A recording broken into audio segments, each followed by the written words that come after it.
tout le monde sait à peu près tout le monde sait désormais qu'il y a un feuilleton en cours dans le monde où Trump avait promis de publier le dossier Epstein du nom de Jeffrey Epstein, ce trafiqueur d'influence notoire qui utilisait la prostitution notamment d'adolescentes et d'enfants. Il a été jugé d'ailleurs, il a été condamné même, il se serait suicidé en prison. Donc tout le monde connaît cette histoire. Là, Trump a fait marche arrière, l'administration Trump a fait marche arrière, donc il y a tout un feuilleton en cours et il y a beaucoup de chercheurs de vérité qui essayent de discerner le faux du vrai et je trouve ça intéressant parce que, à mon sens, il manque un niveau 4. J'ai vu beaucoup de gens qui sont arrivés jusqu'au niveau 3. Moi, j'aimerais proposer un niveau 4.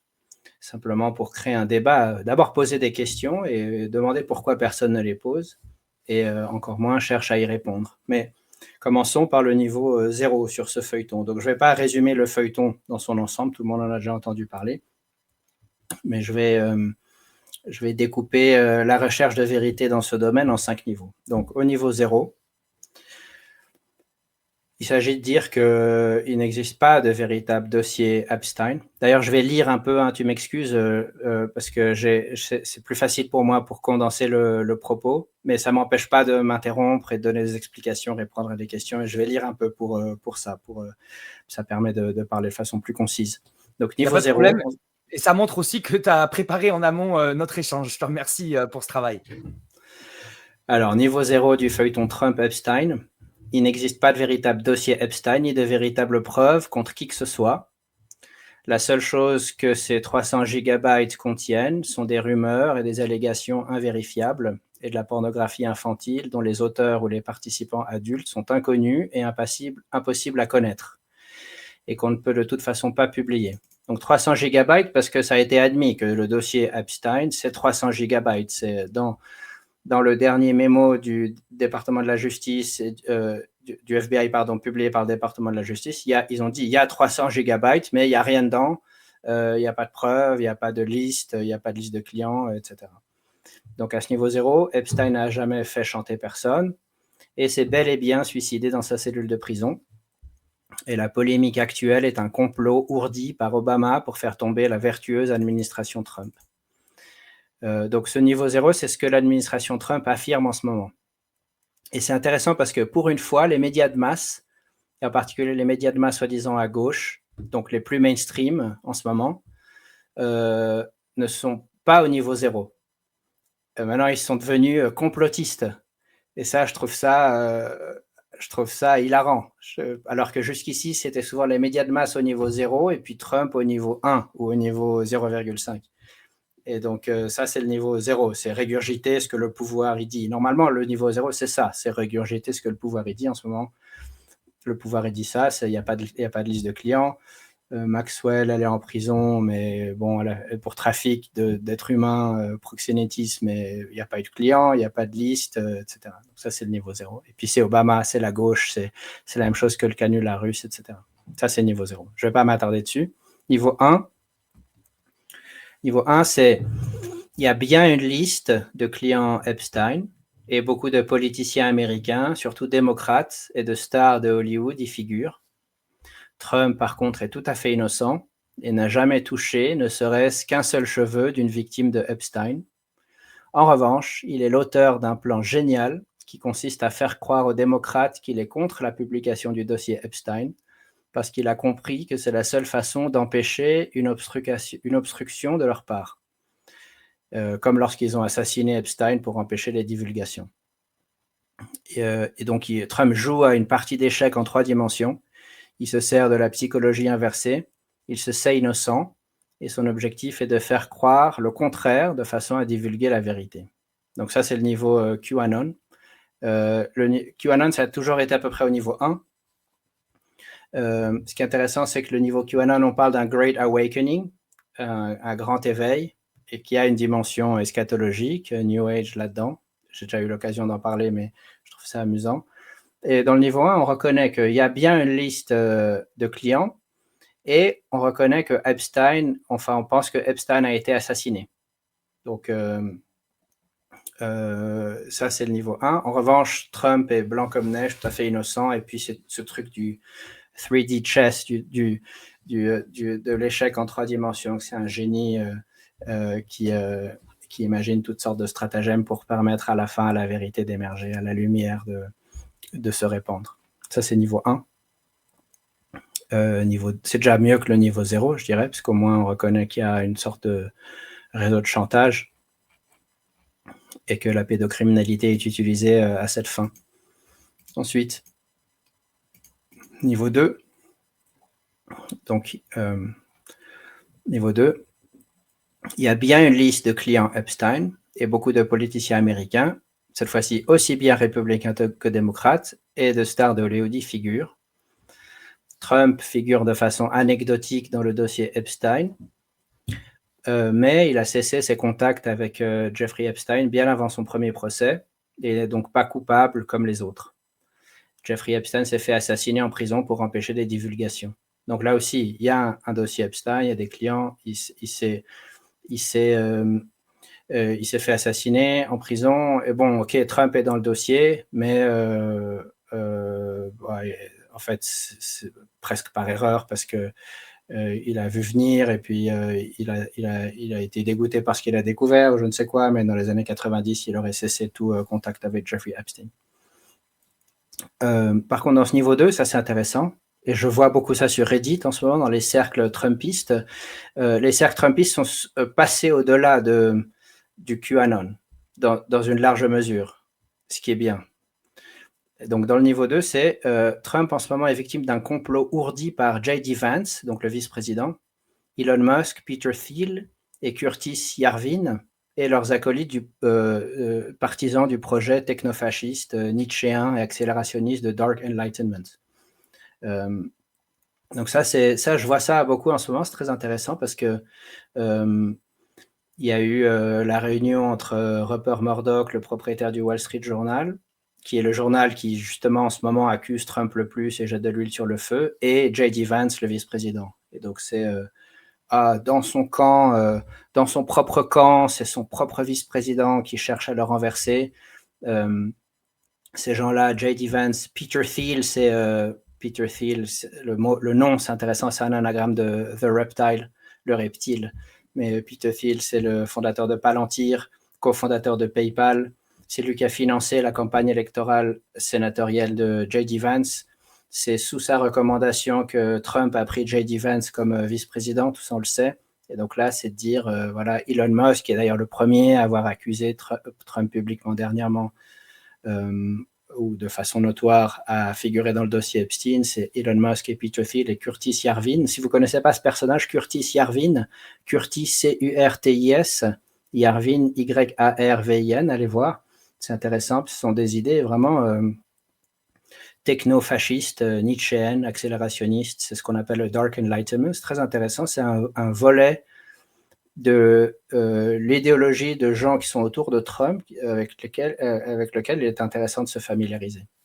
Donc ces gens-là ont facilité l'accession au pouvoir de Trump et désormais ils cherchent à s'en débarrasser car il aime trop l'Amérique et tient à sa constitution et il représente donc un obstacle pour la mise en œuvre de leur projet parce que eux ce qu'ils veulent c'est détruire la démocratie, faire des cités-États, ils sont eugénistes, misanthropes et ils veulent pas un grand pays démocratique avec une constitution et des droits de l'homme, même s'ils sont fantoches. Ils veulent totalement assumer l'idée d'un pays qui est gouverné comme une entreprise avec un président, directeur général, et puis c'est un système féodal, si on veut.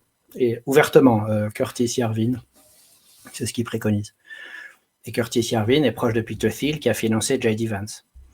Et donc, leur complot à eux a consisté à monter le dossier Epstein en épingle et à faire croire à Trump qu'il contenait des éléments hautement compromettants contre ses adversaires politiques. Désormais, maintenant que Trump a compris que ça pourrait se retourner contre lui et que de toute façon, la plupart des éléments compromettants contre ses adversaires ont été supprimés, il chercherait à faire machine arrière. Ou alors, il a compris que ça entraînerait la destruction des États-Unis et il cherche à l'empêcher.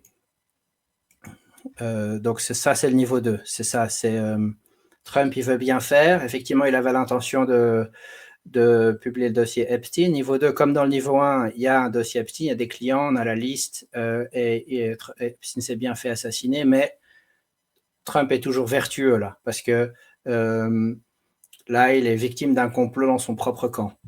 Donc, c'est déjà beaucoup plus subtil, c'est pas le truc grossier du niveau 1 et encore moins du niveau 0, parce qu'il y a une véritable idéologie technofasciste, accélérationniste, qui est promulguée ouvertement par Curtis Yarvin et puis l'influence qu'il a auprès de Peter Thiel et J.D. Vance, etc., est également tout à fait admise. Donc c'est ça, le niveau 2 en l'occurrence, c'est cette idée d'un schisme au sein de la famille Trump. Ensuite, niveau 3, ça on n'en parle pas beaucoup dans le monde francophone, en tout cas j'ai pas beaucoup vu, mais c'est assez présent dans le monde anglophone. Niveau 3. Et de nouveau, beaucoup de partisans de Trump maintenant sont là. Donc il ne s'agit pas encore de condamner leur héros, mais bon, ils se rendent compte du ridicule des niveaux précédents. Niveau 3. Alors, donc niveau 3, de nouveau, c'est l'avant-dernier niveau. Donc là, on se rapproche de plus en plus de la vérité telle que je la comprends désormais. Niveau 3, en 2 mots, tous les puissants sont tenus depuis des décennies par un réseau de chantage pédocriminel. On ne devient pas président américain si on n'est pas tenu par ce réseau. Donc le livre de Whitney Webb, One Nation Under Blackmail, les 4 livres de Michael Wolff sur la relation entre Trump et Epstein, tout ce qu'ils écrivent, c'est essentiellement vrai. Trump est un pantin comme les autres. Il est tout aussi coupable que les autres. On n'avait pas besoin du feuilleton actuel pour le savoir, d'ailleurs. C'était manifeste depuis longtemps. Son nom figurait déjà dans le Little Black Book, le petit livre noir de Epstein, le carnet d'adresses de Epstein. C'est bizarre, on dirait qu'on a oublié aujourd'hui que ça a été publié, c'est en 2016. D'ailleurs, je vais mettre le lien dans l'article sur lequel on diffuse ce live en ce moment, pour les gens qui sont intéressés, qui découvrent ça maintenant et qui n'ont pas suivi tout le truc de Wikileaks et tout ça, et qui ne savent pas qu'il y a le carnet d'adresses de Epstein qui a été publié. Les numéros de téléphone ont été censurés, mais il y a tous les noms. Et donc, Epstein, pour Trump, il a 14 numéros de téléphone, dont ses numéros d'urgence. C'est celui dont je crois qu'il a le plus de numéros. 2016, donc, donc il y a 9 ans. 2016, ça a été publié, ça, comme les flight logs du Lolita Express, de l'avion et tout ça, je vais le mettre. C'est là, c'est sur archive.org, on peut aller le télécharger, c'est intéressant. C'est intéressant de voir les noms, parce que c'est pas que Trump, il y a plein de monde. Et donc, c'est pas parce qu'on est dans le carnet d'adresse de Epstein qu'on est coupable de viol ou de pédophilie, hein, qu'on soit clair. Mais ça démontre en tout cas une proximité avec ce type-là. Et donc, dans le niveau 3, toujours, Epstein ne s'est pas suicidé et il n'a pas non plus été assassiné. Il a été exfiltré de prison et les images qu'on a vues de son corps sont celles soit d'un mauvais sosie, soit d'un mannequin. Trump s'est rendu compte que si la vérité éclatait au grand jour, soit il tomberait lui-même, soit c'est l'Amérique entière qui tombait, soit ça, ou alors il a subi des nouvelles pressions pour empêcher la divulgation. Mais en tout cas, devant l'ampleur de l'affaire, il panique en ce moment et cherche à faire disparaître la question, à faire machine arrière. Et donc, c'est marrant parce que dans l'antithèse actuelle, c'est-à-dire dans la position des opposants de Trump, on n'est pas tout à fait au niveau 3 parce qu'on pense que c'est que Trump et on ne reconnaît pas ce que Whitney Webb a écrit, One Nation Under Blackmail, que c'est vraiment un réseau pédocriminel de chantage qui contrôle à peu près tout le monde. On a eu l'occasion d'en parler déjà chez Essential News, notamment lorsqu'on a fait un live chez Nexus. Senta a écrit plusieurs articles là-dessus. Le livre de Whitney Webb, en tout cas, est très intéressant. Donc, les anti-Trumpistes, ils ne reconnaissent pas ça. Par contre, ils disent oui, Trump est coupable. Ce qui figure, à mon avis, aussi au niveau 3. parce que effectivement c'est moins connu que d'autres noms qui ont été beaucoup cités, dans la mesure où les gens n'ont pas vu souvent le Little Black Book, le carnet d'adresses de Epstein. Ils ne savent pas qu'il a 14 numéros de téléphone, et puis tout ce que Michael Wolff il écrit par ailleurs, hein, c'est pas, je ne vais pas rentrer dans tous les détails. D'ailleurs, Jean-Dominique Michel a fait un très bon travail là-dessus, où il a décrit cette proximité qui est alléguée, en tout cas depuis longtemps. Il y a eu des accusations contre lui de la part de victimes, etc. Donc ça, c'est un niveau qui est très difficile à admettre, auquel il est très difficile d'arriver pour les gens qui ont soutenu Trump depuis longtemps, d'admettre qu'il puisse être coupable. On va dire, ah d'accord, il figure dans le carnet d'adresse, mais bon, il le connaissait les années 80 à Palm Beach, ils ont fait la fête ensemble à Mar-a-Lago, mais Trump a coupé tous les ponts. Et puis les accusations contre Trump, on va mettre ça sur le compte de la diffamation, etc.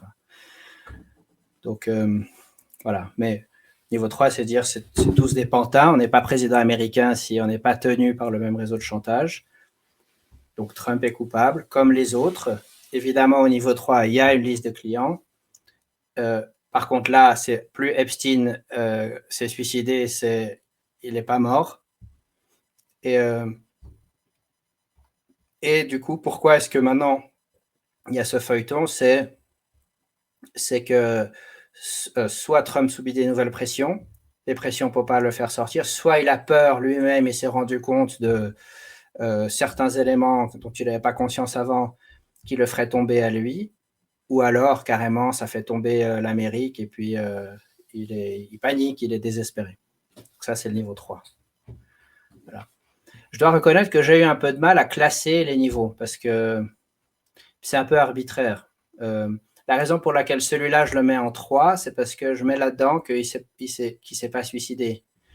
Ce truc, Jeffrey Epstein didn't kill himself, s'est pas suicidé, tout le monde le dit. C'est soit tu penses qu'il s'est suicidé, soit tu penses qu'il a été assassiné, mais ça c'est thèse, antithèse, mais si ça se trouve, il n'est pas mort.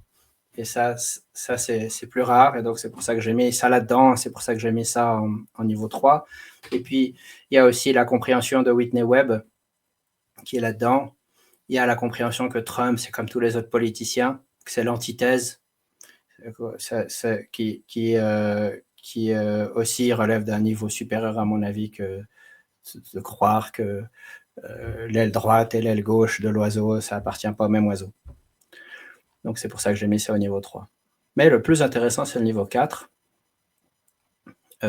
Et j'aimerais poser d'abord 2 questions au sujet du feuilleton actuel. Premièrement, pourquoi est-ce que la vidéo d'Epstein en prison, celle, tu sais, qui a été publiée en juillet, donc ce mois-ci, par le département de la justice américain, en même temps que le mémo FBI, ce mémo qui rejette toute publication ultérieure du dossier Epstein et qui a mis le feu aux poudres du feuilleton actuel, pourquoi est-ce que cette vidéo est aussi grossièrement expurgée? Le magazine Wired a publié le 15 juillet 2025 un article qui fait état des 2 minutes 53 secondes manquantes et qui s'appuie sur des constatations parfaitement rudimentaires.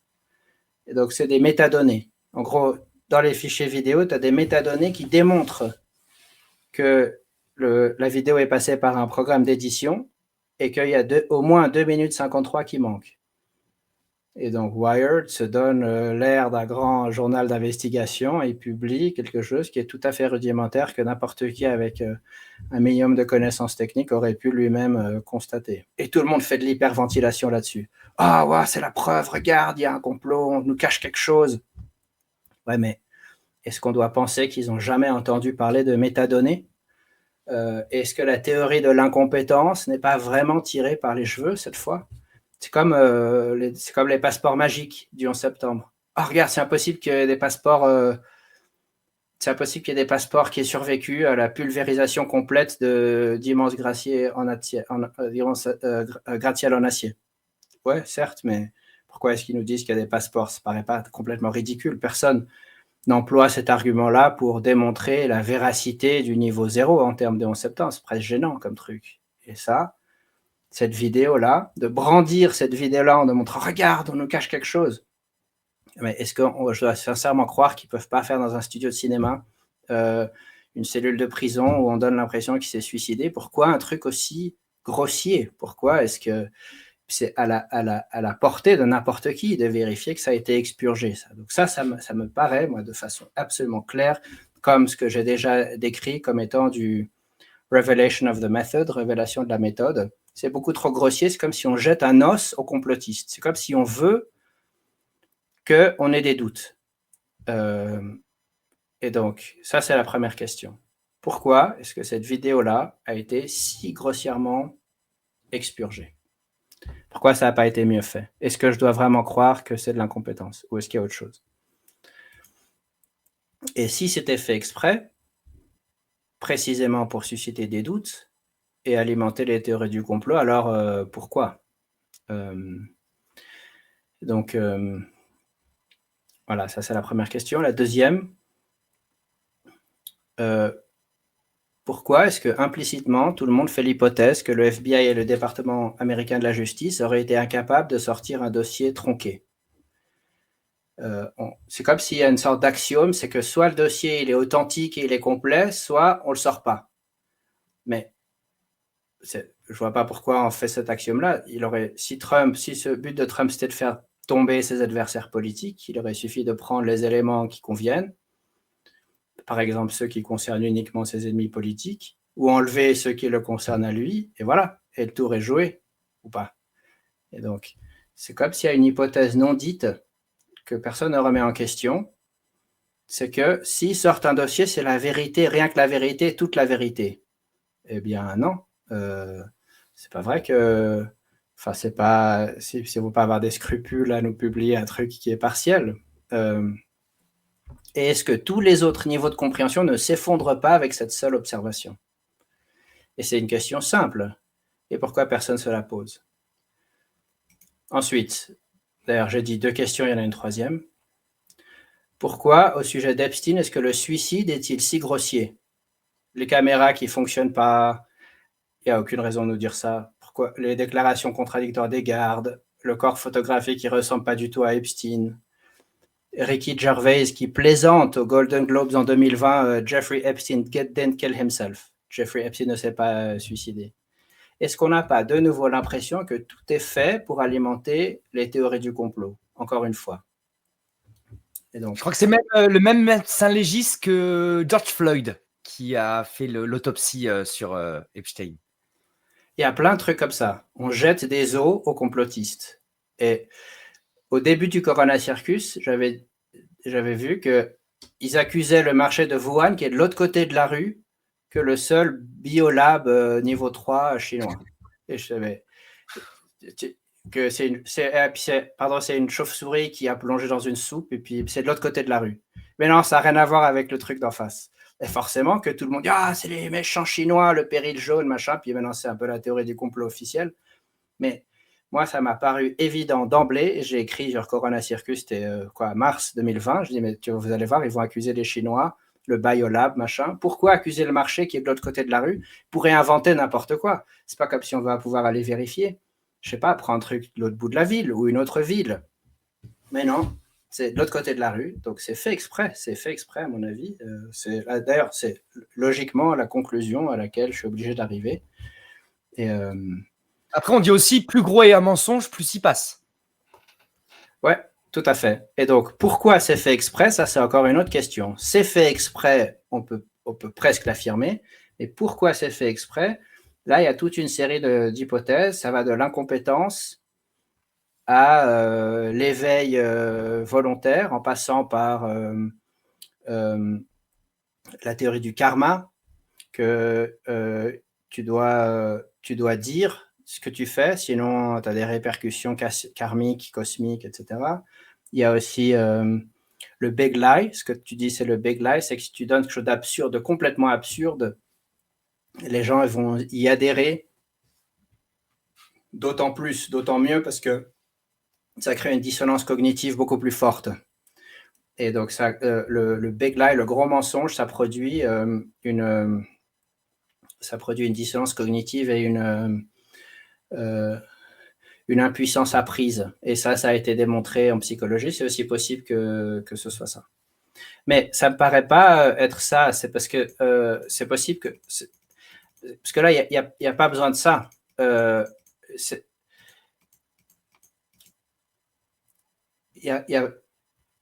Ça me semble vraiment être un os qu'on jette aux théoriciens, aux complotistes, aux théoriciens du complot.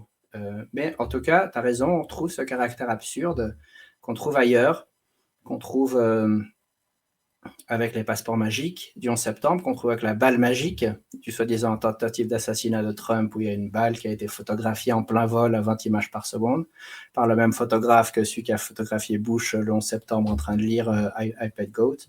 Il y a le Corona Circus, j'en ai beaucoup parlé, mais le fait que la muselière, il faut la porter que quand on est debout, et si on est assis, on passe sous les virus ou je ne sais quoi. Et puis ce cirque, c'est pour ça que je l'ai appelé Circus, le site que j'ai réservé, que j'ai produit pour l'occasion, parce que c'est un cirque. L'absurde a fait partie de la propagande. Il y a eu une sorte d'hypnose collective à laquelle l'absurde a contribué. Et puis pendant 2 ans, j'ai relevé toutes les absurdités, toutes les bêtises. Pas pour dire c'est faux. Je pars du principe que les gens qui lisent ça, ils ont compris que c'est faux, que c'est ridicule. Mais pourquoi est-ce que c'est aussi ridicule? C'est pas nécessaire de le faire aussi ridicule. Et là, on retrouve la même chose. On a des caméras qui marchent pas, des gardes qui font des déclarations contradictoires, le frère de Jeffrey Epstein qui dit ouais, il s'est fait assassiner. La vidéo qui est manifestement tronquée, et puis de façon tellement évidente, de façon tellement grossière. L'hypothèse selon laquelle Trump, il peut faire qu'une seule chose, c'est soit rien publier du tout, soit publier toute la vérité, rien que la vérité. Au Golden Globes 2020, Ricky Gervais qui plaisante, Jeffrey Epstein didn't kill himself, etc. Et donc, quelle est ma conclusion à moi? C'est que toute cette affaire est un feuilleton de télé-réalité. Ça ne veut pas dire qu'il n'existe pas de chantage, de réseau de chantage pédocriminel, ou que Jeffrey Epstein, Ghislaine Maxwell, Robert Maxwell et les autres ne sont que des acteurs. Mais ça suggère que ces pratiques pédocriminelles ont été non seulement mises en œuvre à des fins de chantage, mais également pour être révélées le moment venu. Et donc là, je renvoie à un article que j'ai écrit sur Essentiel News qui s'appelle La vidéo Trump-Gaza et la guerre psychologique contemporaine. Et j'y cite Blaise Pascal qui disait on se persuade mieux pour l'ordinaire par des raisons qu'on a soi-même trouvées que par celles qui sont venues dans l'esprit des autres. Le but des planificateurs centraux, c'est en ce moment de transformer tout le monde en complotiste. Pas complotiste en niveau 4, mais complotiste en tout cas au niveau 1 ou 2 ou 1,5. Et je l'ai déjà expliqué à de nombreuses reprises, notamment avec le Corona Circus. Et ça fait longtemps que je prévois. C'est étonnant, je te laisse poursuivre, mais c'est étonnant d'entendre ça. On n'entend pas ça. Enfin, ta grille de lecture là est vraiment très atypique, mais je te laisse poursuivre. Ouais, parce que je pense pouvoir discerner la dimension ésotérique, eschatologique là derrière, de réveiller les gens pour détruire le système. Le feuilleton actuel est cousu de toutes pièces. Le but est de démoraliser, soit de démoraliser les partisans de Trump, soit de les enfermer dans un ancrage identitaire, où c'est tellement ridicule que désormais ça devient une religion et puis ça va les ancrer à jamais. Ils vont soutenir Trump quoi qu'il fasse, quoi qu'il dise, un peu comme certains supporters d'Obama, ou la plupart d'ailleurs des supporters d'Obama, lorsqu'il s'est révélé être un pire criminel de guerre que son prédécesseur. Tout à coup, c'est devenu une religion, une figure messianique, il n'était plus question. C'était soit on admet qu'on a eu tort, soit on s'enfonce dans la dissonance cognitive. Et ça a bien marché. Donc, c'est soit de les démoraliser, soit de les enfermer dans ce culte de la personnalité et de réconforter de l'autre côté les autres que l'idée que Trump est une ordure. En tout cas, l'objectif final, c'est la destruction des États-Unis et d'hommes, l'Occident. Trump est l'acteur qui a été recruté pour ce faire. Trump, ça vient de trumpery, tromperie. Il a promis de rendre l'Amérique grande de nouveau. Et donc, pour savoir ce qu'il va faire, il suffit d'inverser ce qu'il dit, comme avec tous les politiciens, c'est-à-dire qu'il va détruire l'Amérique. Et donc, la thèse, c'est CNN, MSNBC, Joe Biden, Kamala Harris, que les partisans de l'antithèse détestent et considèrent corrompus jusqu'à l'os. L'antithèse, c'est Fox News, Donald Trump, que les partisans de la thèse détestent et considèrent corrompus jusqu'à l'os. Quel est le dénominateur commun? tout le monde pense que le système est pourri, qu'il faut tout détruire, il faut tout brûler. Et donc la synthèse, c'est un dégoût généralisé pour le système tout entier, et la promulgation à terme d'une solution préfabriquée à laquelle la grande majorité devra adhérer. Et donc c'est Ordo ab chaos, l'ordre émerge du chaos. Build back better, pour reconstruire, il faut d'abord détruire. Attention, cette solution et cette synthèse seront extrêmement attrayants. L'Empire, c'est dans Star Wars, l'Empire est acclamé sous un tonnerre d'applaudissements. Il va falloir avoir la discipline intellectuelle, et c'est vrai pas que pour ceux qui sont au niveau 0. Il va falloir avoir la discipline intellectuelle de voir le diable dans le détail. Il y a une opération de démolition contrôlée qui est en cours, à mon avis. Je l'ai dit déjà à de nombreuses reprises. Je l'ai dit dans beaucoup d'autres cas. Lorsque j'ai fait ces découpages en 5 niveaux, je suis souvent arrivé à cette conclusion-là. Je dis, regardez, c'est un truc eschatologique, c'est une sorte de rituel, une sorte de démolition contrôlée. C'est trop facile. Ils veulent qu'on remette en doute le système. S'ils nous disent le système est pourri, ça ne va pas marcher. Il faut qu'ils fassent les choses de façon si grotesque que nous-mêmes, on se dise le système est pourri. Ah, moi, je suis un libre penseur, je pense que le système est pourri. Tiens, on va le renverser. Et si c'était l'objectif, si c'était la dialectique hegelienne, thèse, antithèse, synthèse, c'est difficile pour moi de l'admettre parce que je suis le premier à dire que le système est pourri. Je suis le premier à dire qu'il y a un complot qui est mené contre le corps, l'âme et l'esprit de l'humanité. Mais j'essaie d'avoir la discipline de me dire peut-être que cet état d'esprit de dégoût complet, de vouloir décapiter le roi, peut-être que c'est précisément ce à quoi on a essayé de me faire venir. Et les gens qui font ça, ils savent organiser des révolutions. Ça fait au moins 100 ans qu'ils le font à peu près partout dans le monde. Lorsque on a décapité Louis XVI, les gens ils pensaient que le système féodal était pourri. Et effectivement, il était pourri dans une large mesure et les gens n'étaient pas libres. Et la déclaration des droits de l'homme et tout ça, c'est bien. Sauf qu'en 50 ans de terreur, on a fait plus de morts qu'en 500 ans d'inquisition. La révolution bolchevique, les gens ils étaient contre le tsar. Le tsar, c'était certainement pas un saint homme. Vous voyez ce que ça a donné. Les révolutions en Argentine, pendant la guerre froide, les révolutions que les Américains ont organisées en Amérique latine, au Moyen-Orient, les gens qui vont renverser leur pouvoir.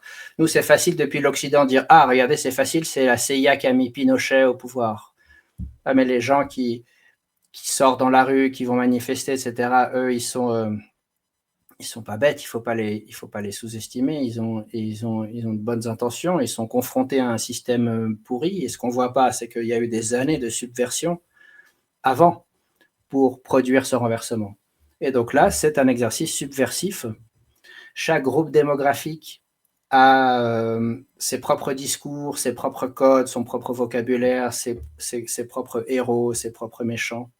Je disais dans le cadre du Corona Circus, regardez-moi Klaus Schwab. Klaus Schwab, c'est pas un enfant de cœur, mais c'est le casting de James Bond. Il lui manque que le chat blanc. Le gars, il est là avec son accent allemand, chauve, etc.